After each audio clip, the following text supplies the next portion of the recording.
Welcome to episode 5 of my flower study series, and for this video, we'll be going on a hot girl flower walk. So last week, I asked some of you guys to send me all of your questions that you have for me, so we're going to do something a little bit special. I'm going to answer all of your questions that you guys have while I go on a flower walk. So I have 3 main goals for our flower walk. The first one would be, I have to search for flowers that I have never bead before. And number 2, it has to be flowers from my flower walk. I cannot just go around and create a flower that is probably from the internet. And number 3 is to just have lots of fun. Oh, and if you guys like this video, you can join me on my flower walk.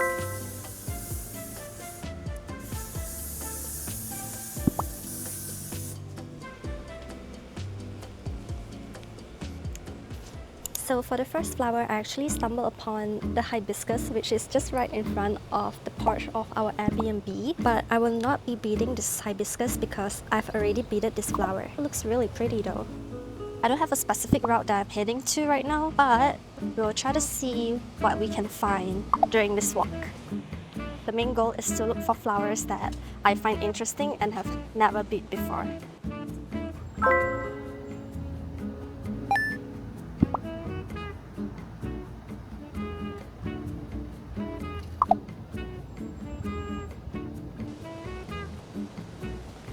So when I was a kid, I grew up drinking the honey from these flowers. I would just pull off the ends over here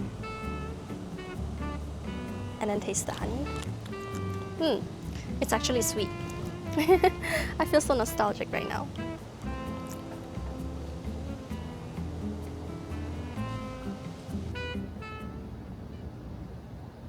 The next question I have is, where do you usually search for patterns when you first started French beading? When I started French beading, I couldn't find any patterns at all. I did try searching on TikTok and Instagram. I couldn't find any patterns that I could reference. There were only a very limited number of creators who teach French beading on YouTube. So I tried to learn like the foundations of French beading. I did lots of study and research from YouTube, and that's how I started French beading. I wasn't able to search for like a comprehensive PDF pattern, and which also leads to the reason why I created my PDF flower patterns, and they're all available on Patreon. I decided this PDF flower pattern will be a really huge help to all of you guys.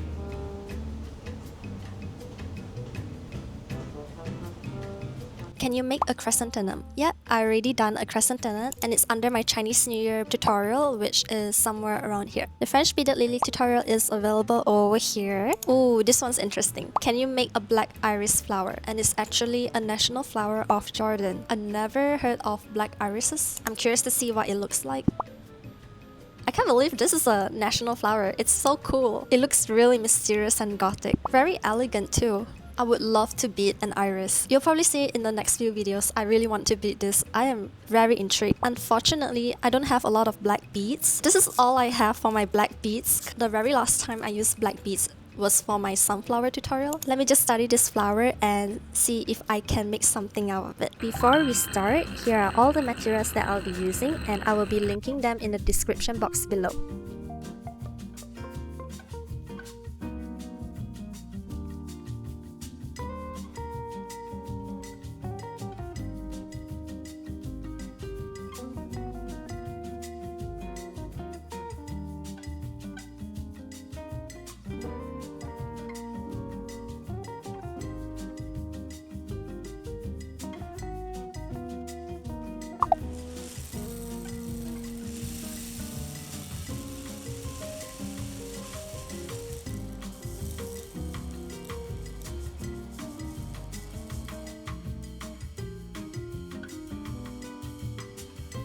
One thing that I would like to mention is, if you have the same color of wire to match your beads, that would be like the best, because that way you don't need to really cover all of these up with floral tape, and my floral tape is green, so I've never seen an Ixora with a green stem. Let's go ahead and string some beads now.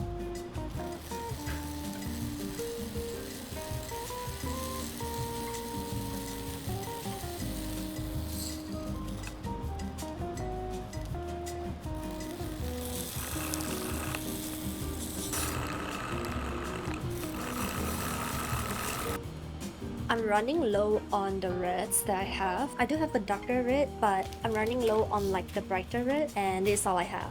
So once you have a good amount of beads in your wire, we are going to measure about 7 centimeters of wire gap before we start making a loop, approximately here. And then go ahead and measure about 2 centimeters of beads, and we'll be making a loop like this.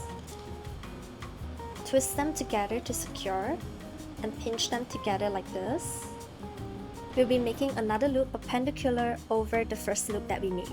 Just repeat until you have all 4. Make sure there is like a really tiny gap before you make the second loop.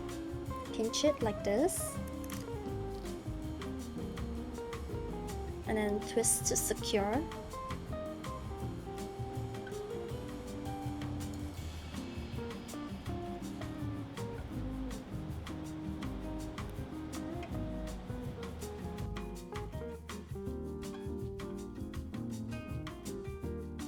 It's okay if it's not consistently at 2 centimeters. You can just estimate it by hand and make a loop.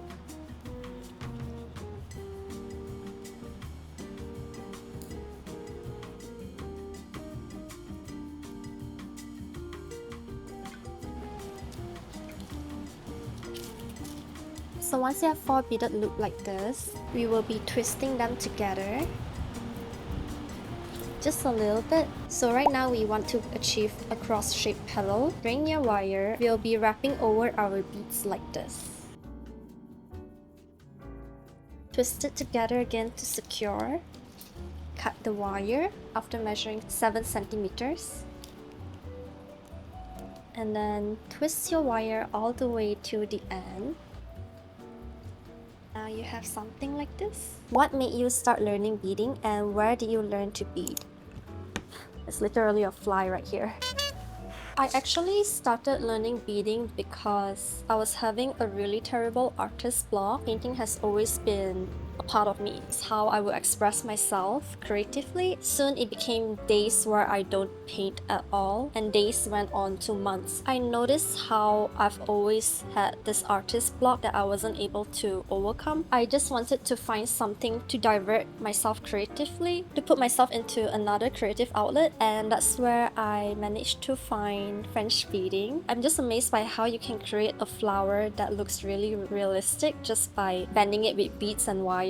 So I was pretty curious how you could actually do that, and my curiosity really led me buying tons of beading supplies. I spent lots of money on it, so I guess I'm pretty committed now. So that's how I started beading, and I loved it ever since. It's completely fine if you don't want to stick with 2 centimeters. So this is 2 centimeters and this is about 2.5. I feel like flowers aren't all consistent and perfect. I just like to mix and change the length of the flowers and let it be more natural looking. After this, we'll be making about 24 of these petals, and then we will start assembling it. I learned beading actually from YouTube. I'm thankful that these two creators give really helpful insights when it comes to the foundations of beading, and that's where I learned how to bead. So once I got to get familiar with how to wrap a basic frame and all the techniques that are needed to make a flower, I got to experiment more on the types of flowers that I really want to make. Yeah,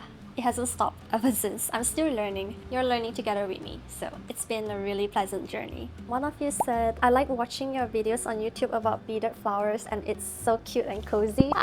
Thank you so much. I'm really thankful that you actually watched my videos and stayed. I still can't believe that there's actually someone somewhere in the world actually watched my videos. It just feels so heartwarming. So thank you so much. I really appreciate it. These are actually the flowers that hasn't bloomed yet. I think they're called flower buds. Let's just go ahead and bead them. So I will be using this darker red instead of the brighter red. I just want it to stand out a bit more. Feel free to use whatever color that you want.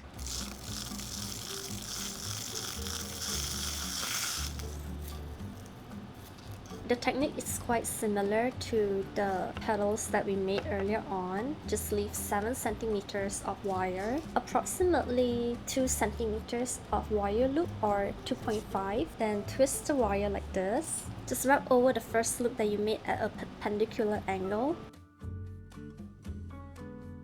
Twist to secure.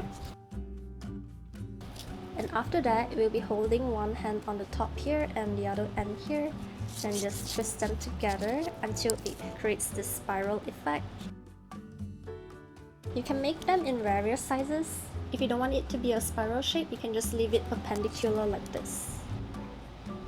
I made about 20 petals and 9 of these. So I feel like I've made so many tutorials on how to make the leaves. So I'm just going to explain how I made this leaf. I started out with 5 centimeters of centered beads, continue wrapping for 11 rows, 45 degrees on the top and the bottom, and that's how you make this leaf. Very straightforward and simple.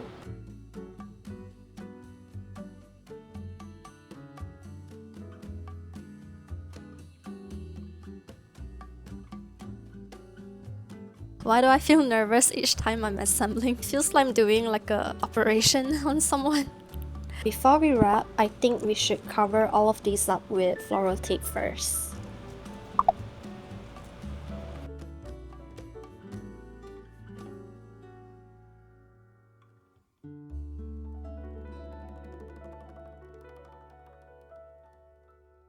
Okay, I got all of this. Oh my god, I forgot to wrap this thing.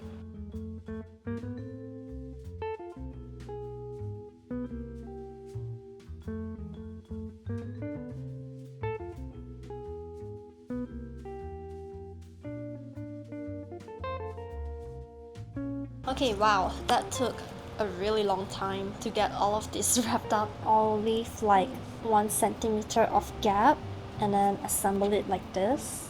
I'm going to use my wire as usual to wrap it up together. I'll leave this one somewhere around here. Then slowly I'll be wrapping all over here.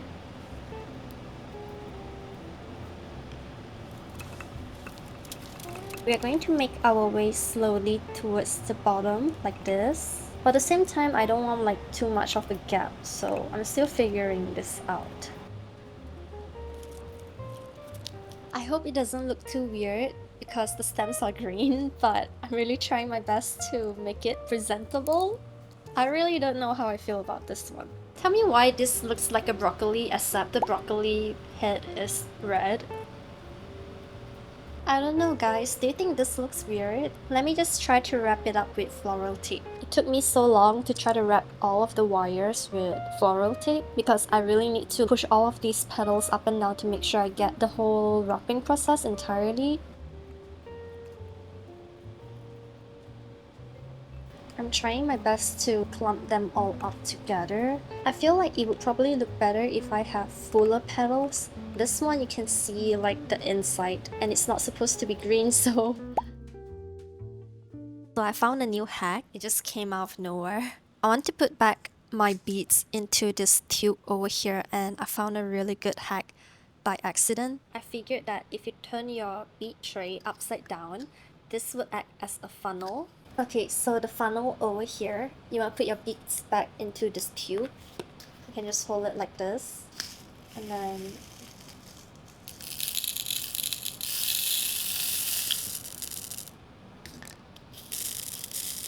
usually I would pour it from the bead spinner like one by one, but this time I don't have to do that because this is so much easier. You're welcome guys. I don't know if I even want to share this tutorial with you guys because I feel like it can definitely be improved. I'm not fully satisfied with the way this looks. I guess it's a part of learning to be a better artist, definitely. One thing that I would love to share with you guys is I myself have so many failed projects that I've made. Probably not shown to the camera, but I'm going to show you what I made last week and you guys have to guess what flower it is. The proportions are way off and it's a bummer because I spent at least 6 hours. It literally doesn't look like anything, but I just want to remind you to be kinder to yourself and that not every project or flower that you create may be as perfect as you expected, and that's totally alright. What's more important is to actually learn from everything that you have done. Yeah, I think that's the road to being a better artist. This is a part of my beading journey and I make mistakes as well. I don't make perfect flowers all the time. It looks really good on camera, but you can definitely see its flaws in real life. I have some improvements to do for this one. So as for the beaded hydrangea, I will plan ahead and try to study the entire flower more closely before I release the tutorial to all of you guys.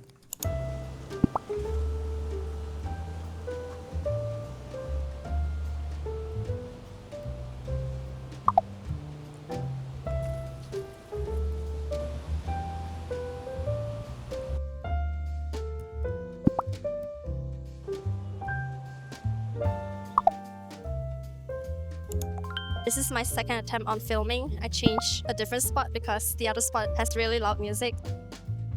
I'm in a bar, so I'm having a mocktail. So let's continue answering some questions. What flowers are the most beginner-friendly to make when it comes to beading? I would say petals that are much more consistent and doesn't require you to do anything funny like multiple scallops. Flowers that are much more simpler like daisies, technique where you do looping or like just a regular basic frame method, very beginner friendly. I know the first few flowers I made were lilies and tulips. Those are really beginner friendly. They don't require you to do anything crazy. Color lilies, however, I might change my mind. Initially last year, I think color lilies are quite beginner friendly to make, but in my opinion, they're actually pretty complex. I'm currently refining my flower pattern on the color lily. I think it's actually quite challenging, especially if you want to minimize all the gaps when you're making the color lily. So let me just list down like my top 3 beginner friendly flowers to make. Lilies, tulips, and roses. Those are like my top 3. Something that I would pick if I were to restart French beading all over again with no experience. Where do you buy your beads? The funny thing is, I buy them everywhere I go. I am based in Malaysia, and Malaysia doesn't really have a really good bead store where I could get my beads easily. So when I was in Malaysia, I tried Amazon, Taobao. Taobao is actually a Chinese app, basically like Chinese Amazon. It's all in Mandarin, however. But if you're a Malaysian, you're actually able to translate the whole app into English. Easier if you could read Mandarin. I also tried Shopee. I prefer the bead quality from Taobao instead. If any beaders that knows a good bead store around you, please let me know.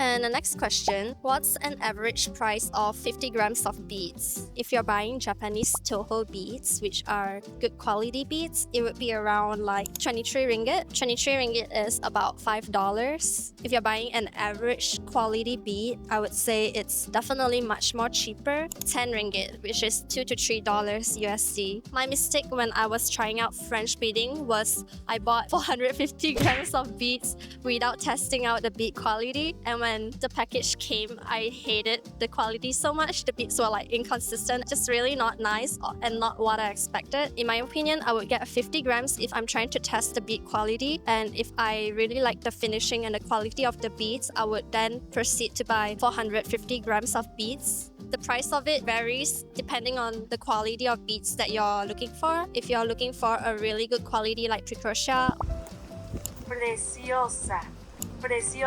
or Miyuki, it would definitely be slightly more expensive than a normal grade bead. So for 450 grams, you can actually get it for like around 15 USD. It's actually a really good value for money. So yeah, that would be my advice on this.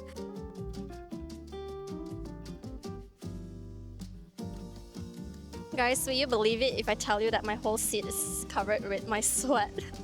It's so icky, but this is the weather in Key West.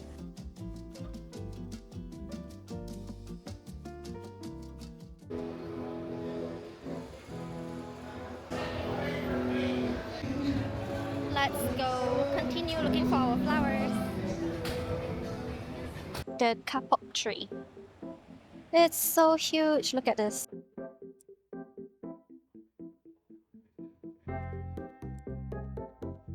So huge.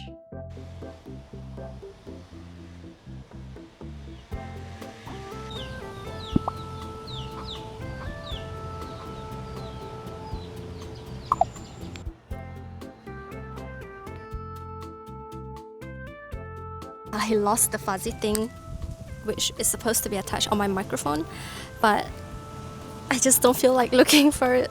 because I don't know where I dropped it.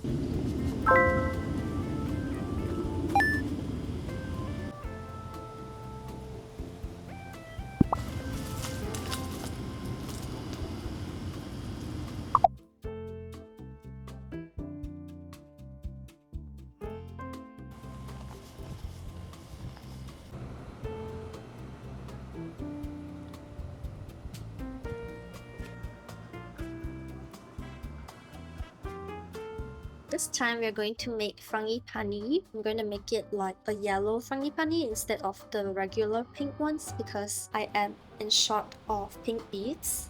So I've chosen these colors over here.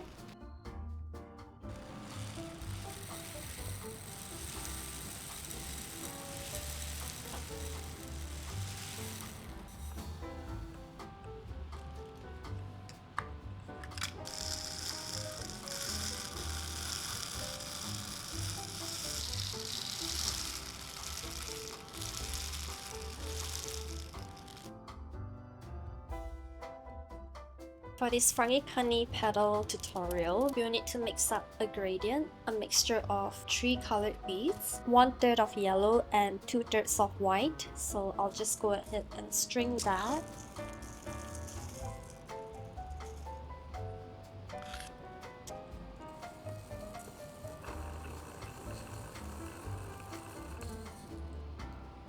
This is 2.5 centimeters of center beads. I'm just going to prepare my basic frame.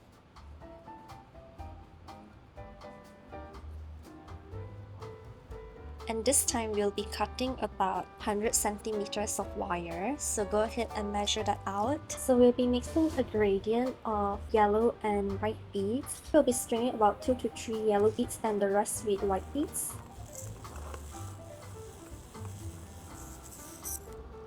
We'll be wrapping 90 degrees at the top and 45 degrees at the bottom. 90 degrees at the top, like an L shape.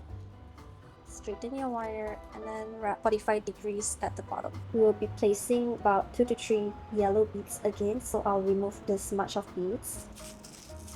One of you asked me how do I actually make my petals pointier when it comes to the 45 degree technique. So this is how I will usually wrap. Make sure you press your beads down so there is no gaps in between. And then when it comes to the end here, this will be your line and this line will be like a guide for you. If you want 90 degrees, you have to turn your wire up 90 degrees like this. But if you want to have a 45 degree angle, it will be somewhere here. So this is a 45 degree angle. When you wrap your wire, you have to bend that 45 degree angle again and then up at 45 degree angle again. It should look something like this. Filling it up with little yellow beads again and then white beads. And one of you also asked me how do I make like a gradient effect. I will make sure like the yellow beads are not in synchronized with each other. You can see that the yellow is all in a straight line.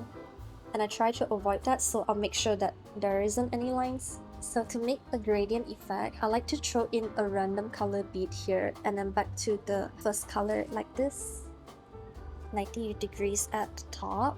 You can see like that's an L shape here, and then wrap your wire again. So back to the gradient effect, the yellow stops up until here, but I like to make it very random, so I'll just remove these 3 beads and fill it up with yellow beads.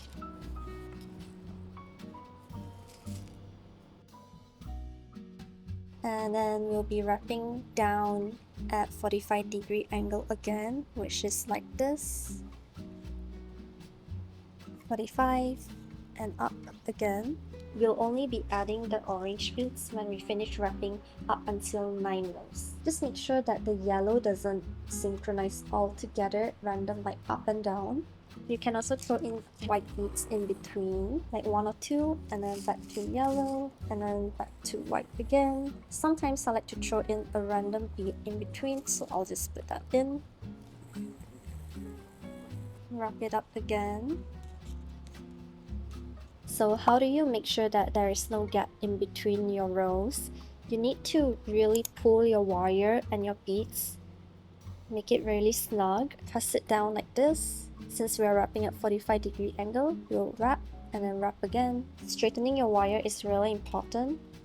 And there we go, just like that. So continue wrapping until we have all 9 rows. Then we'll be adding this orange colored bead, and I'll show you how I add it to make it a gradient. When we're currently on our 7th row, we just need 2 more rows. Now we are on our 9th row, and this is what our gradient looks like. There's white beads placed all over randomly, and they're not exactly synchronized. We'll be adding 1 or 2 orange beads, continue with the yellow, and then the rest with white beads. Mixing in yellow beads, and then only 1 or 2 orange beads at the top.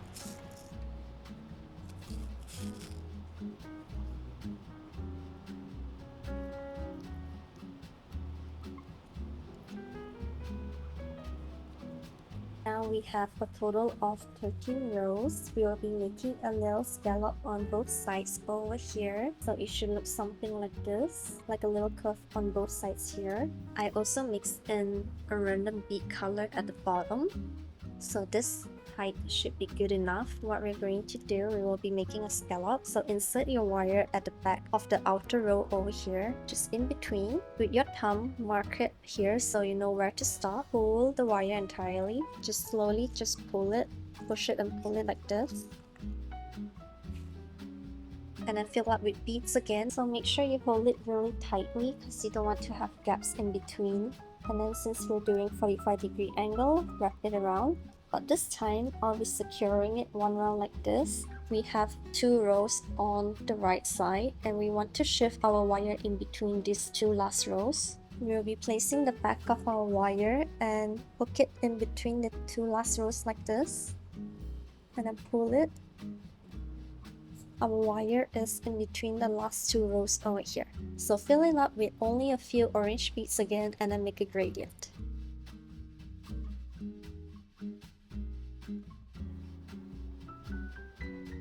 And then wrap multiple times at the bottom.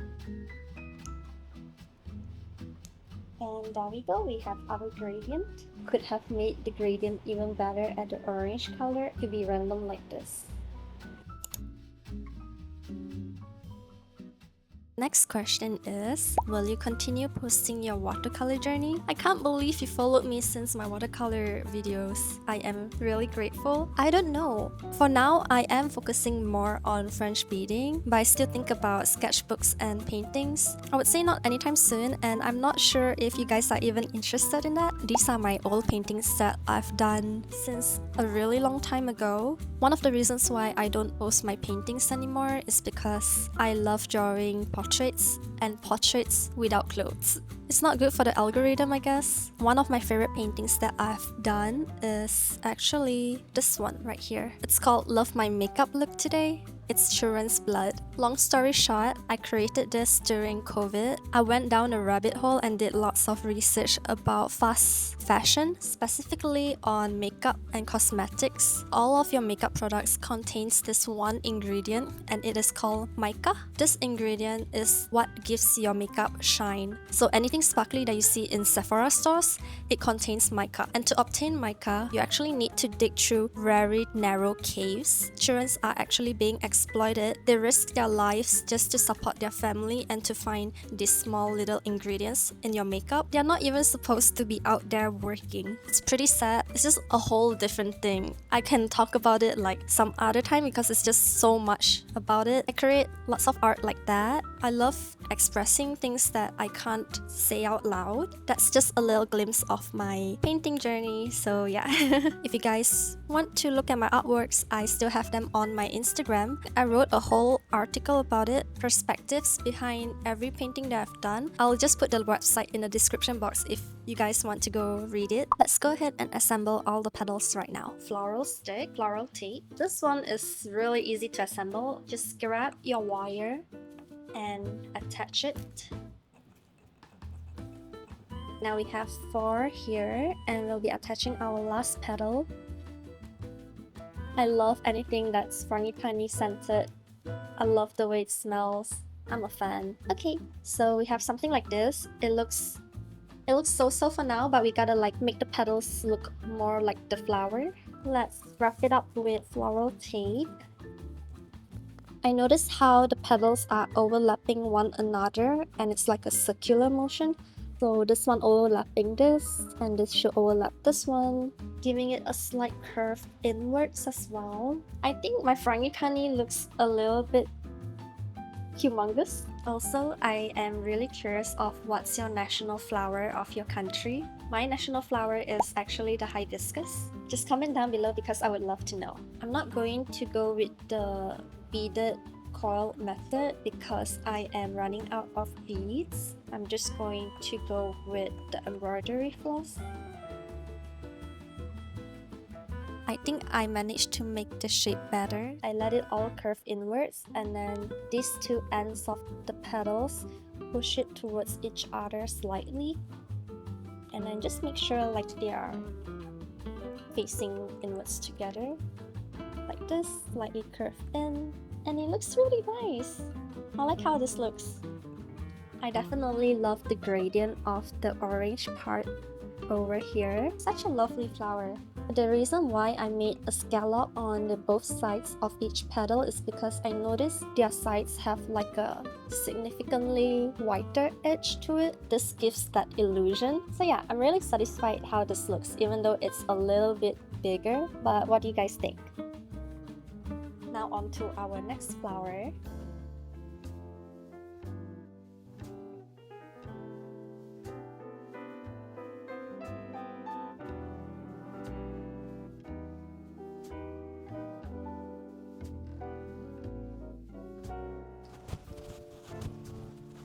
The next question I have is, how have you managed the stress that comes with this hobby and all the blisters? I wouldn't say this hobby is stressful. It's definitely not. It's much more therapeutic than stressful, I would say. I think what kept me going would be the idea of being able to preserve a flower and able to recreate them in different colors and styles, which means I can basically do whatever I want using beads, and I find it so amazing. I don't know, I just love the idea of being able to preserve something and turning them into art. Yeah. I just realized I didn't answer the question about the blisters. I haven't actually gotten blisters yet. I am quite careful when it comes to attaching all the petals. Usually when my fingers are hurting, I would immediately stop what I'm doing and take a break. You have to listen to your body even though you want to like finish your project. I know it's really tempting. Just remember to take breaks time to time, and I can't believe you really got blisters from French beading. I hope you recover from that. So one tip I can give you is don't cut the loop ends over here. When you're assembling the petals, you just gotta flatten it out like this. What I learned in one of my flower studies is when I cut it, I often get pricks on my fingers. My fingers would start bleeding and I don't want my pieces to get contaminated. So this is actually a really good option. I think you can go ahead and try it and let me know.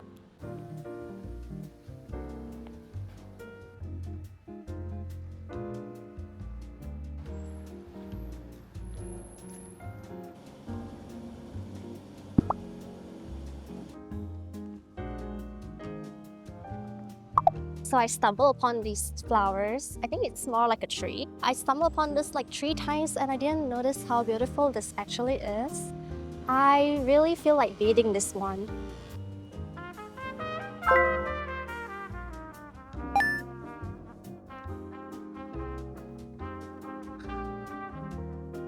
So I found a flower to bead.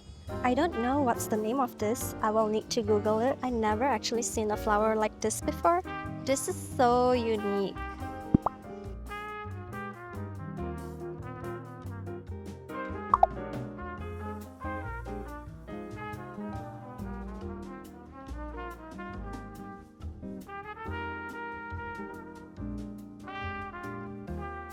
So the next question I have is, how long does it take for you to master beading? Do you practice beading every day? I wouldn't say I've already mastered beading. It's also the reason why I do flower studies like this to improve my craft. I wish I could practice every day, but I do have a job. I would say I actually got the hang of it after 3 months. This is my color palette for the next flower. I have 2 different reds for the royal Poinciana. This one is a really challenging flower to make because the shape of the royal Poinciana is like swirly. and like really narrow in the beginning, and then it goes really wide and swirly at the end. I've done like an experimentation. I thought I could use this method, but it is so time consuming. It's not even done yet, and it took me like an hour to crisscross and like insert the beads in a different color in order. So I'm definitely not using this, but I figured out a way to make the petal, and this is how it looks. So right now I'm going to string red beads. I don't need too many, but I just need like just enough for me to wrap about 5 rows.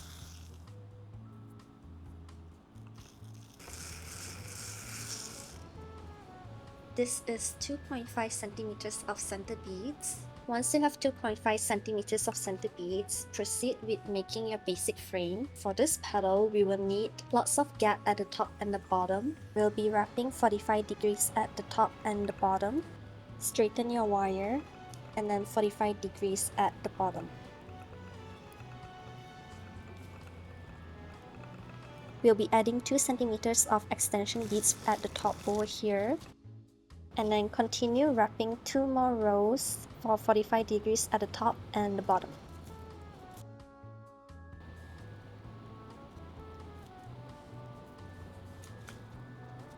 This time you have something like this. We will be making a multiple scallop all the way towards the bottom, about 7 to 8 scallops on each side. So our scallop would gain somewhere around here, half of the petal size. Cut about approximately 120 to 150 centimeters of wire. I usually cut it more than what I think I need, just to be safe. Let's make our first scallop. Take the back of the wire and then insert through the outer rows in between over here. Place your thumb as a marker and then pull your wire. The next scallop, instead of going all the way down, fill up your beads up until this length and make another scallop to go up. Somewhere around here, pull the wire again. Now every scallop after this, you will be filling up the beads up until here, 5 beads below. This is where I'll be making my next scallop. And now, as you bring your beads down, so you can see over here, I only leave 1 bead gap at the bottom over here. And we'll be filling up somewhere up over here. It's pretty straightforward, just repeat until you reach all the way to the end. So I am on my last row, and now we are going to bead the left side of the petal. We can proceed to the left side. Same thing applies on the left side. You just need to repeat and try to match up the right side and make sure that it's synchronized, but even if it's not, that's fine because not every petal is the same. I'll just go finish this and then I'll teach you how to attach it later on. Okay, so I've done the left side over here. So now my wire is at the bottom right here. I'm just going to twist and wrap it multiple times at the bottom. It doesn't need to go all the way because we will be cutting the part. We will be assembling using this wire here, but you can see that it's kind of short. Let me just trim this off first and then tuck it in. I'm just going to do something that I don't usually do, but this is last resort because I want to make sure that I have like a longer wire to wrap, and I think this would be kind of flimsy. So just take a wire and then insert it through the center like this, like hook it around, push it all the way to the top. I tied like a small little knot, then just wrap them up all together. And now you have your petal. I've done this before on some of my petals when I realized that I cut the wire a little bit too short and then I still have to continue beading it. I will usually just finish off where I stop and then try to reattach using a separate wire. For my personal projects, I don't really mind. If it's a commission though, I wouldn't do that. So go ahead and bead 4 of these. As for this petal, it's exactly the same technique. You just need to play with the colors. Each time I make a scallop, I'll have to keep switching from red to yellow. When I switch to red, that's where I know where I need to make my next scallop. And then the next thing we will be making is like the triangular little petals that is all in between these petals. This is really simple. You have to start off with 2 centimeters of center beads. Just wrap 45 degrees over the top and the bottom for 7 rows. For this project, I'll be using 0.3 mm beads. String a bunch of beads into your wire. We're going to leave about 10 centimeters of wire gap. Grab 10 beads and then make a loop. I'm going to just continue twisting it all the way until I have somewhere like this. Slide through your beads in both wires all at the same time. This is after I have 2.5 to 3 centimeters. And then just cut the wire. Once you have 2 ends over here, we'll be tying a knot. Pull it all the way. So right now I have about 5 pieces of stamens. I'm going to align them all together. Once I have all aligned like this, I'm going to twist them together and combine all the wires at once. And it should be something like this. I've got everything I need over here. The first thing we'll be attaching is the stamen. I'm wrapping my wire. This is 0.5 mm wire, by the way. So just assemble and spread it out apart. It doesn't matter what order you'll be wrapping, because in the end, this is the only one that is standing out. We'll be putting this little petal in between the big ones.